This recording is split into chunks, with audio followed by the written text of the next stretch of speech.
Hey guys, today we're going to close out our discussion of molecular biology by basically talking about the state of the art and where we are now in DNA technology.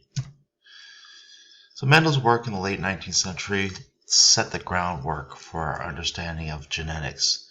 But since this time, we've come a really long way in our understanding of genes and genetics and how traits are passed on. We're at the point now where if you have the risk of cystic fibrosis, let's say, in your family, and your partner does as well, you can go to a genetic counselor and determine the probability that you'll produce a child with that kind of illness. You can also, we have genetic screening. You can actually get tested to see whether or not you carry the alleles for a particular disease. Right? And this allows people to make better decisions about the families that they want to make or whether they want to have children. Even if after you're pregnant, you can do genetic screening on your fetus to watch out for diseases that maybe wouldn't be so impactful if with the proper diet, perhaps. If you're at a very high risk of a very severe illness, you can do something called in vitro fertilization. And before the embryos are implanted, you can do a genetic test on the embryos to determine whether or not that embryo expresses a particular disease.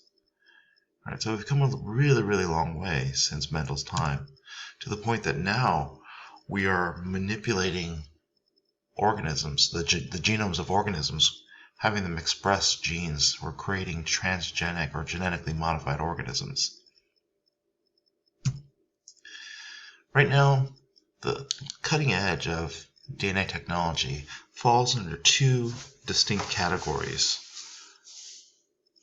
They're called genomics, which is basically the reading and studying of genomes, as well as genetic engineering, which is the manipulation of genomes. And that's where we're going to start our discussion today. So we've already discussed multiple times how DNA encodes proteins. It's fundamentally what makes us who we are, because the instructions that are encoded in our DNA ultimately manifest themselves in proteins. So, because the process of protein synthesis is so literal, we've already discussed how it's possible to take the instructions for proteins and insert them in different organisms. Remember our whole story of humulin and how the gene for human insulin was been inserted into bacteria, and the bacteria very simply produce human insulin. I'll tell you the story in a second about golden rice over here on the left. But these types of organisms are called transgenic organisms. When you move the instructions for one protein from one organism to another. So this is our friend, the notothenoid fish, a fish that lives in the Arctic and produces that antifreeze protein. All right, now that kind of protein is extremely useful in other applications. On the right, we have strawberries, a very sensitive crop that can't be grown in cold climates because overnight temperatures that dip below freezing would cause too much tissue damage in the strawberries. Well, scientists have discovered that you can take the gene from the fish and insert it into the strawberries and create a frost-resistant strawberry. So this is clearly a benefit for strawberry growers, but there are also ethical implications as well. So how do we do this? Well, fundamentally, it really is as simple as cut and paste. We snip the gene out of one organism and we insert it into another. And what we end up with is something called recombinant DNA, which is comes from multiple organisms. The cutting is done with something called a restriction enzyme, and the pasting is done by something called a vector. Depending on what is your target organism, you'll be using different vectors. Right? So here we have all the different vectors for the different organisms that we want to genetically modify. So in order to genetically modify bacteria, we use something called a plasmid. For plants, we use something called an agrobacterium. And for animals, we use retroviruses. But the cutting is done with something called the restriction enzyme. And what a restriction enzyme does is it will recognize a specific sequence of DNA and will cut the DNA at that location. So restriction enzymes travel along a genome, and every time they see the sequence that they recognize, they're going to cut the DNA. So we have here ALU1, which recognizes the sequence AGCT. And as it scans down the genome, every time it sees AGCT, it's going to make a cut at that location.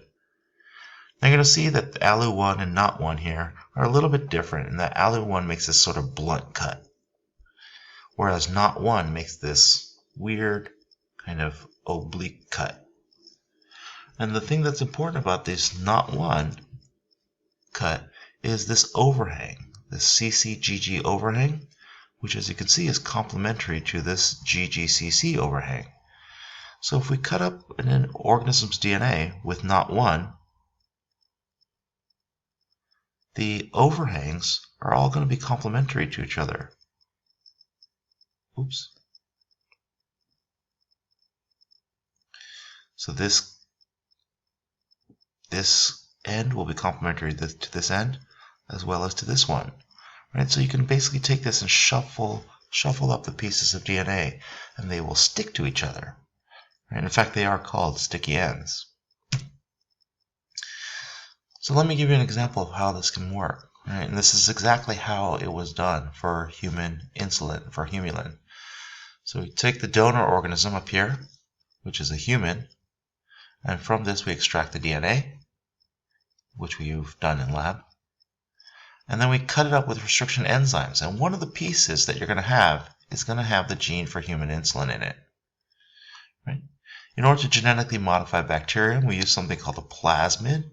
The plasmid is just like a ring of DNA. And we nick the plasmid with a restriction enzyme. And when it cuts, it's going to have a little sticky end here. That'll be complementary to this sticky end. Now, bear in mind that most of the plasmids, in fact almost all of them, are simply going to close back up because this sticky end is also complementary to this sticky end, right? So even though it's a very, very low frequency of success, all we need is we only need it to happen once. Because once we have this recombinant plasmid, we can insert that into a bacterium. And now every time that bacterium multiplies, it will copy the plasmid with the gene that we want in it. And because it's a gene, and because the process of protein synthesis is so universal, right, that bacteria will produce that human gene. So these plasmids are just like little extra rings of DNA that a bacterium will have. Right? And these plasmids can carry genes that the bacteria will express. Right? And this is why the vector that we use to genetically modify bacteria are these plasmids. For plants, the vector that we use is something called an agrobacterium. And an agrobacterium is, in its native state, it's a disease-causing bacteria. So it infects plants, and the way it infects plants is it shoots its DNA into the plant's DNA. Right? So what scientists have done is they've removed all the bad genes, and they basically just simply insert the gene that they want into this agrobacterium, and they just use the agrobacterium as a delivery vehicle for the DNA. Now, genetic engineering in plants has been incredibly profitable, incredibly widespread, and it's given us a lot of different types of plants that have better yield, lower crop losses, things that are resistant to extremes in temperature, extremes in conditions like drought-resistant plants. We've also produced plants that can give us medicines, in fact, more nutritious plants. Right? An example is golden rice. Now, when you were young and your mom told you to eat carrots because they were good for your eyes, it's because carrots have something called beta-carotene that gives it the bright orange color. Now, beta-carotene can be converted into vitamin A, which your body can then use to turn into retinol, which is a major pigment of your retina. Now, around the world, this is actually kind of an issue because vitamin A deficiency will ultimately lead to blindness. And in fact, it is the #1 cause of non-congenital blindness around the world. That is to say, people just simply don't have enough nutrients in their diet to support healthy eyes. So in order to address this, the UN decided that they want to augment developing nations' diets with vitamin A. And rather than giving medicine, they thought it might be better to introduce it into the food. Right? So they elected to genetically modify rice, which is a universal crop. It's not just eaten by Asian people. Right? Everyone around the world eats rice. And they took the gene from a daffodil, right? This bright yellow color of the daffodil comes from alpha-carotene, a relative of beta-carotene. And they inserted that into rice to make it very, very rich in vitamin A. Scientists have also been able to genetically modify animals to create all kinds of weird things. Featherless chickens, for example. Right? But over here on the right is the weirdest one of all, I think. Here's a rabbit that's expressing a protein from a jellyfish. Right? You may have seen the deep ocean. There are some organisms that will bioluminesce. Right? So scientists took this green fluorescent protein from a jellyfish and inserted it into a rabbit and created this glow-in-the-dark rabbit. Now this by itself was, this was an art project, believe it or not, by a guy named Eduardo Kac, K-A-C, in case you're interested. But it really proves the point that you can actually introduce genes into animals, including mammals. Right now, although this was an art project, there are some practical applications to genetically modifying plants, and in fact even humans. This is a boy named Rhys Evans who has a disease called SCID-X1. It's an immunodeficiency syndrome. And basically what has happened is that although he has an immune system, the immune system is blind. So because his body cannot detect any foreign pathogens, anything can be fatal to him. And so people with SCID-X1 tend to live in hyper-sterile environments. You may have heard of bubble boys. Right? These are people with SCID-X1. Now the thing about his immune system, or SCID-X1, is that it's not that the immune system is bad. It's just that it can't see anything. It can't recognize foreign particles. And those cells that are responsible for recognizing foreign particles are white blood cells. And white blood cells are produced by the marrow. So what scientists did for this boy is they removed some of his marrow and inserted the gene, a properly functioning gene that would allow his immune system to recognize foreign particles. Right? They didn't have to change all of the marrow, just some of it. And as that marrow produced white blood cells, the white blood cells that the marrow produced, the altered marrow produced, would be able to recognize foreign particles. And as a consequence, he was able to launch an immune response and no longer lives in a bubble.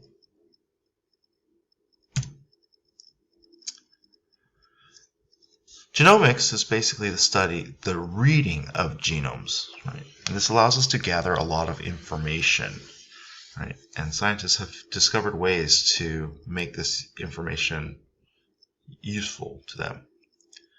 And there are some technical hurdles that needed to be overcome in order to read genomes, right? But two techniques that really advance this field significantly are PCR and DNA sequencing. PCR is basically DNA replication done in a tube. Right? It allows scientists to basically take a few copies of DNA and make billions of them within a matter of 2.5 hours or so. It stands for polymerase chain reaction. As you can see, it's basically just using little fragments of DNA to replicate segments over and over and over and over again. So 2 will beget 4, and 4 will beget 8, etc., etc., etc. So every time you cycle through, every time you do one of these PCR cycles, you're doubling the amount of DNA that you get. The second technology that was really important is DNA sequencing. And by DNA sequencing, we take these big machines over here, and we're able to read an organism's entire genome. These machines have gotten better and faster to the point that we are now able to gather a lot of information very, very quickly. The earliest forms of this were basically very, very laborious, and in fact the big project that was undertaken in the 90s was the Human Genome Project. It was an attempt to sequence a human's entire DNA. Right? In fact, there were 2 parallel projects, one a federal project, government project, and one done by a private enterprise, right, led by this man on the left, the bald one, named Craig Ventnor, right, from Celera Genomics. Right, and then there was an attempt to read an organism's or human's entire genome. And at the end of this, and you can see it took 10, 13 years, at the end of this, there was a bit of a shocking result, and that is that the genes make up only about 1.5% of a human's genome. You know, we've talked all this time about DNA making you who you are, and how it's such an important molecule. Starting from Griffith in the 1930s, there's some molecule that makes an organism what it is. And as it turns out, those parts of the genome are only about 1.5% of DNA. Introns, remember what introns are? The things that get spliced out of a mRNA transcript. You can see that the introns are more abundant than the genes themselves. Now we're learning that some of this stuff is actually quite important in terms of turning genes on and turning genes off, right? But a lot of it really is trash. Now the thing about it is, if you're able to read the trash, it helps you out. Remember when we were talking about meiosis and I said that you were so special, so absolutely 100% unique? Well, that is actually not true for that 1.5%. You and I don't differ that much in, say, our hemoglobin, because if we did, one of us would probably be dead. So over evolutionary time, there haven't been that many differences in hemoglobin because of something called constraint. Right? All the organisms in history that have had radically different hemoglobins probably didn't survive. So there's not that much variation in that 1.5% of our DNA.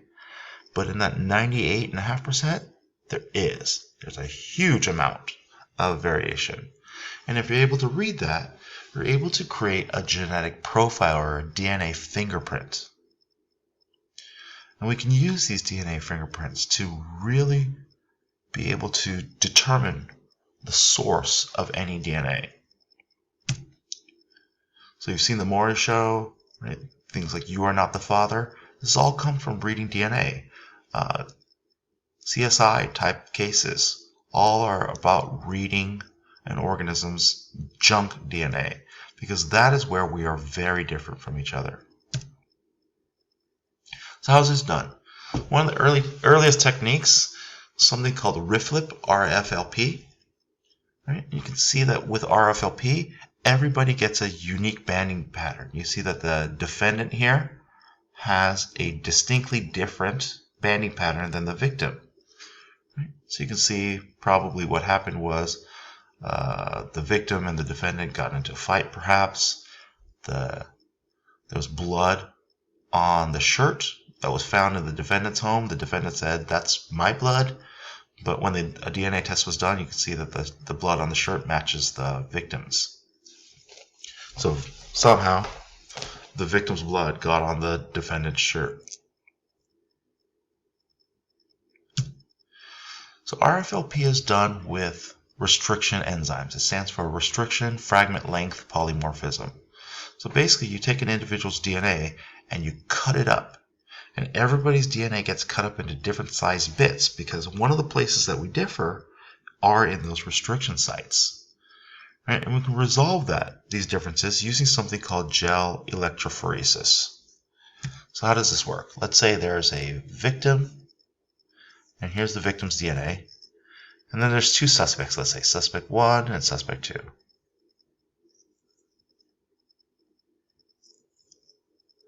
Right? And let's say I expose all three of these individuals' DNA to a restriction enzyme. And let's say the victim's DNA gets cut into 1, 2, 3, 4 bits. All right, suspect 1 maybe doesn't have this restriction site. Maybe the restriction enzyme reads GAA-TTC.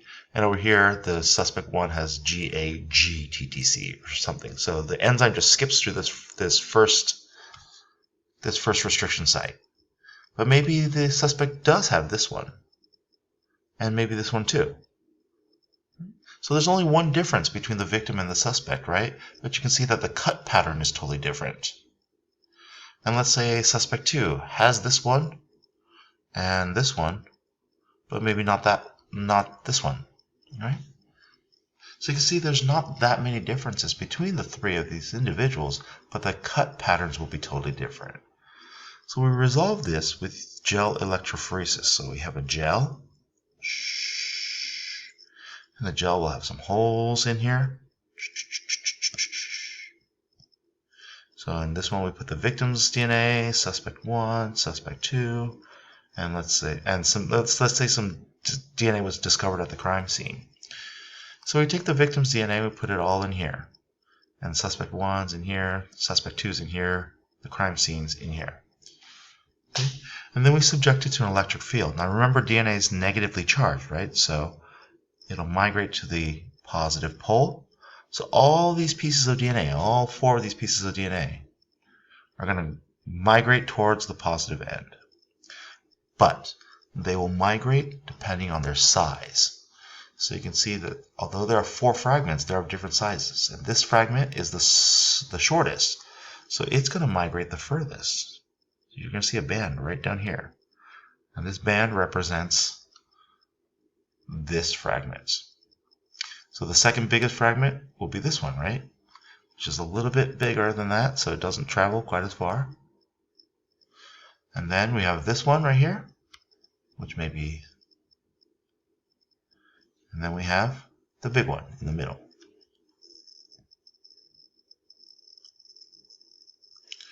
All right, suspect 1 has this very tiny fragment, the same size fragment as the victim does. So we'll have that fragment will migrate the same distance. In fact, also has this one as well at the end. Right? But instead of having these 2 pieces, he has one giant one. So that one barely moves at all.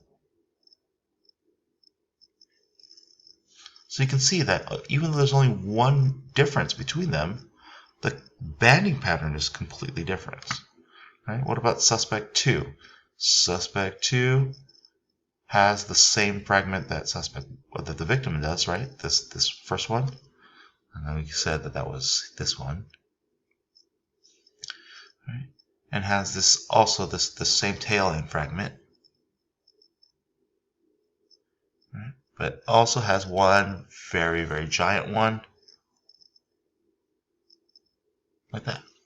So you can see that the banding pattern is completely different. So let's say the blood at the crime scene matches suspect 2. Well, now suspect 1 is free to go.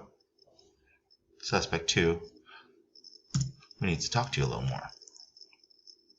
All right, so that's how RFLP works. Now, RFLP is actually a relatively quick, easy, but considered relatively primitive. The newer technique now is something called STR, short tandem repeats. So there are regions of your DNA where the DNA just simply repeats itself over and over and over again. So you can see here that what we're recording are AATG repeats. And they just simply repeat over and over. And everybody's different in the number of repeats that you have. So for example, let's say I have 25 repeats on one chromosome and 27 repeats on another chromosome. And my brother has 27 and 35.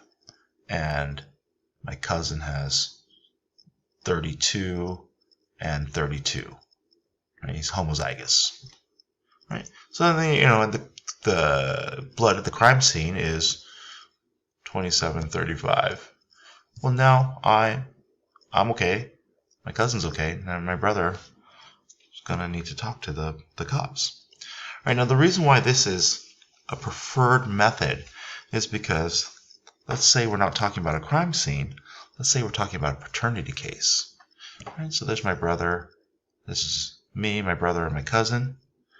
All right, and there's a woman who alleges that one of us is the father of her child.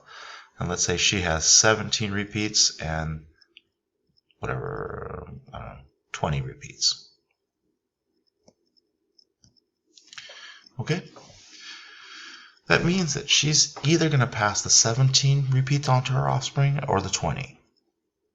And I'm going to pass, if I'm the dad, 25 or 27, 27 or 35, 32 or 30. My cousin will be 32 or 32. So let's say the kid ends up being 17, 35. 17 repeats on one chromosome, 35 repeats on another, right? So I'm off the hook, right? Because there's no way the 17 must have come from mom, right? And the 35 must have come from dad. So my brother's got some explaining to do.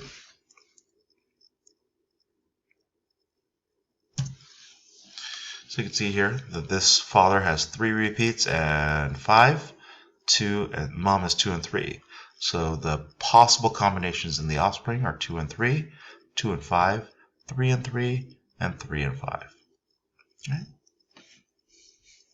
So it is generally, these STRs are generally more useful than RFLPs. So this DNA technology, is it amazing? Yeah, absolutely amazing. But there are some ethical questions surrounding these technologies. 2 of the major ones have to do with genetically modified foods and with cloning. So genetically modified foods, right? You might be surprised to know that almost all of the food grown here in the United States is genetically modified in one way or another. Now there are some that are arguing that the safety of genetically modified foods hasn't really been tested sufficiently. But in terms of the overall crop yield, I mean, the results are hard to argue with. Right? The crop yields have increased dramatically since we've started to genetically modify them. However, there are some lingering issues. Right? For example, one of the first types of genetically modified crops were these BT crops. Right? That BT stands for Bacillus thuringiensis, a type of bacteria that produces a toxin that harms or kills insects. And so scientists took this BT toxin and inserted it into things like corn. Right? So when burrowing insects, weevils, and caterpillars started to eat the corn, they died. The insects died. Right? So on the one hand, this is pretty amazing, right? That you have a crop that can kill the very pests that eat them. However, and it was considered safe because that BT toxin doesn't affect human digestive system. Now there are some that argue that it might, that it hasn't been fully tested, but that doesn't seem to be the largest issue. The largest issue is that corn is a grass, and like other grasses, it hybridizes very, very easily with other grasses. And so scientists have actually found this BT toxin in wild grasses because they must have hybridized with corn at some point, this BT corn at some point. So that's a significant problem because the impact on wild ecosystems is unknown. Right? We've basically lost control of these genetically modified crops. The second issue, controversial issue, surrounds cloning. Right? And up to now, we've been talking about taking a single gene from one organism and inserting into another. But what would happen if you took everything? You would have a clone. Right? And this has been done. You may have heard of the sheep Dolly.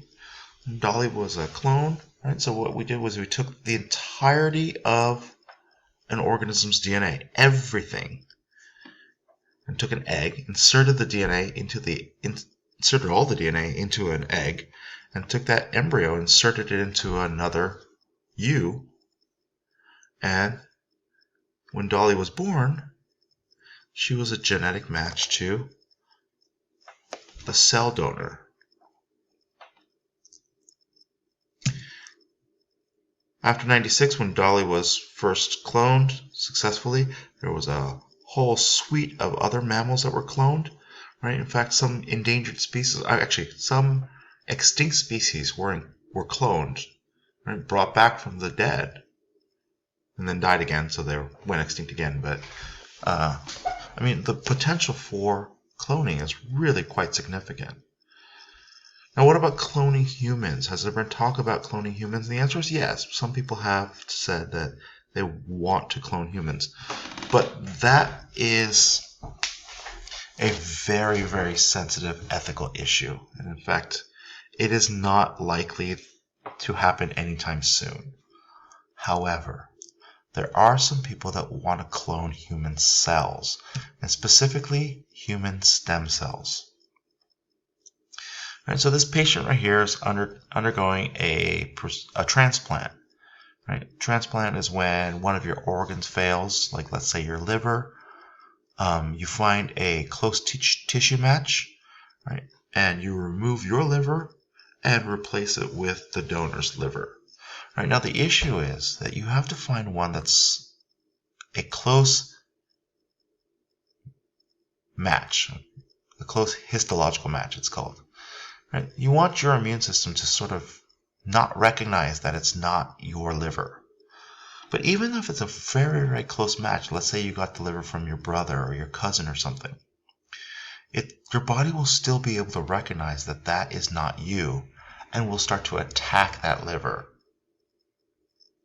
So even in a successful transplant, the recipient has to take immunosuppressive drugs for the rest of their life. Right? Basically tell the immune system to calm down. Don't attack that liver. Right? The problem with that is that the immune system serves its own function, right? It's supposed to attack foreign bodies. But if you've suppressed it, it leaves you open to more disease. Now what you really want is a liver that's a genetic match to your own. And how are you going to do that? The best way is cloning a stem cell. So what is a stem cell?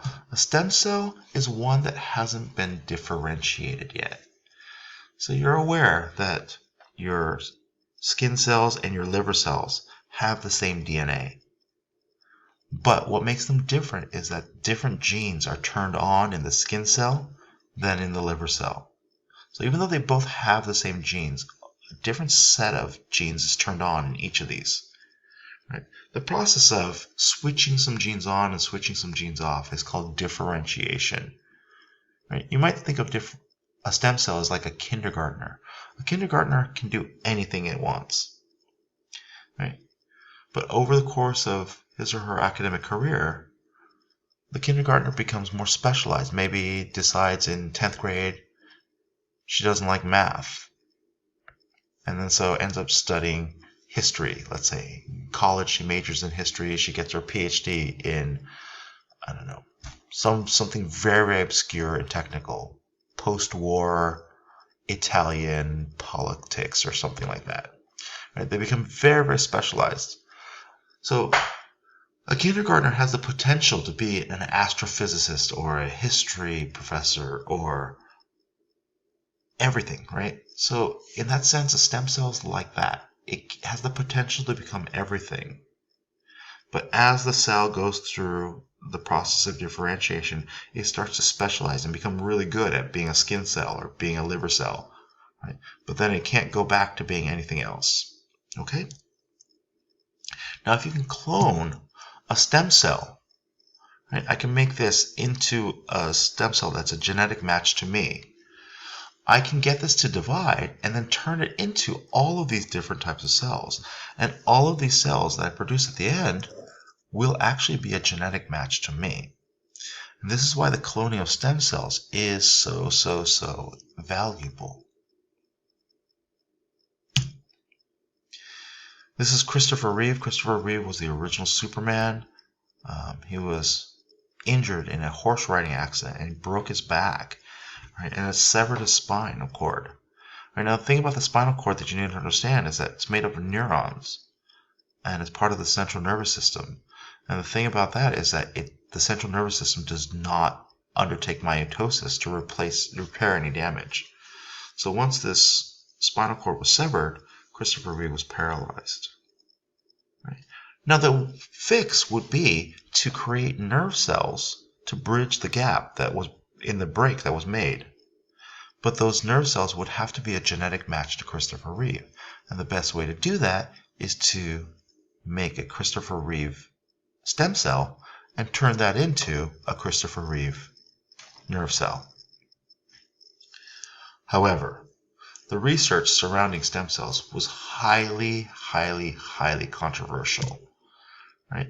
And the reason why is because the stem cells come from this. Right? So this is basically something called a blastocyst. You smash that out onto a petri dish, right? And this is where the stem cells come from, the embryonic stem cells. Right? Now, this is the very same thing that you can plant into a uterus to make Dolly the clone or whatever. Right? So some people argue that this blastocyst is life. They argue, for example, or even that life begins right here at the moment of conception. Right? If you believe that this thing is alive, then smashing it onto a plate to collect the cells is murder, and there's no way you could support that research. Other people were like, wait a minute, that's not alive. That's just a mass of cells, right? When you blow your nose into a napkin, right, there's cells in there. So it's not that the argument is that not every cell, just because it's a cell, doesn't mean it's alive yet, right? This is alive, but that, no, not so much, right?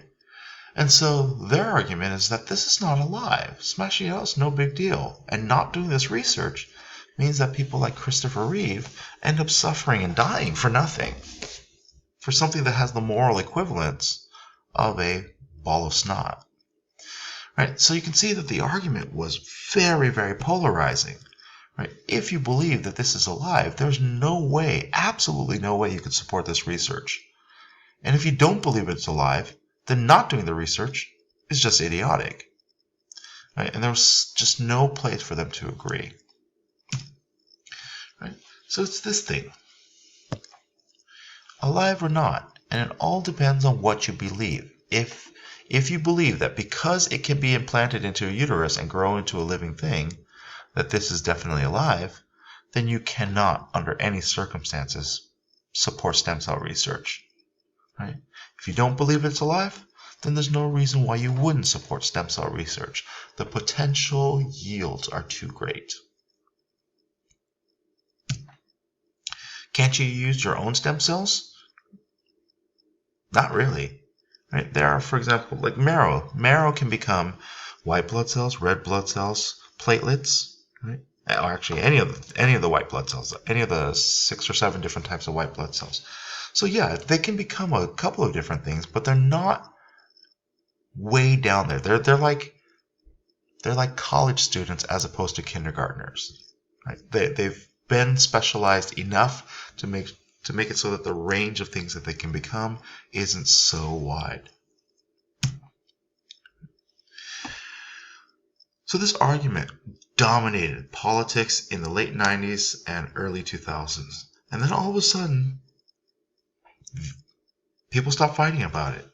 It actually had to do with 2 scientists, one at UCLA and one at Harvard, who were able to create something called an induced pluripotent stem cell, an iPSC. So if you ever read about this argument and you see this, what it was were these two scientists were able to reverse the process of differentiation. So they took a skin cell and they walked it back, and they turned it back into one of these iPSCs, a stem cell, and then they walked it forward to become a liver cell. Right? So they were able to bypass this whole issue altogether. In fact, you don't even need to clone. I mean, the potential for these iPSCs is that I could take, if I need a liver, I could take some random cells from my blood, walk them back, turn them into stem cells, and then walk them forward and turn them into liver cells that are a genetic match to me. Right? An incredible breakthrough in science. So at this point, have we made any functional organs from stem cells? And the answer is no. Right? As it turns out, that when you go from one level to the next, when you go from tissues to organs, that's a big jump to make. Right? One of the types of organs that's really always in demand are hearts. Right? And so there were attempts to make stem cell hearts over and over and over again, but they could never get the cells to organize properly. Scientists tried things like 3D printing a heart using stem cells. Right? Still couldn't get it to work. The latest and most promising avenue of research is this picture that I'm showing you right here, which was done at Massachusetts General Hospital in conjunction with Harvard University. Right? What this doctor did was they took a heart from a donor and washed off all of the cells, so that all that was left was the skeleton of the heart, made up of proteins. So it kind of looked like netting, right? But they used that netting as a scaffolding, and they sprayed on stem cells onto that framework, and they were able to culture this stem cell heart. So all the living tissue here is a genetic match to the donor of the stem cell, right? But it's attached to a framework of the donor, the person whose heart it was.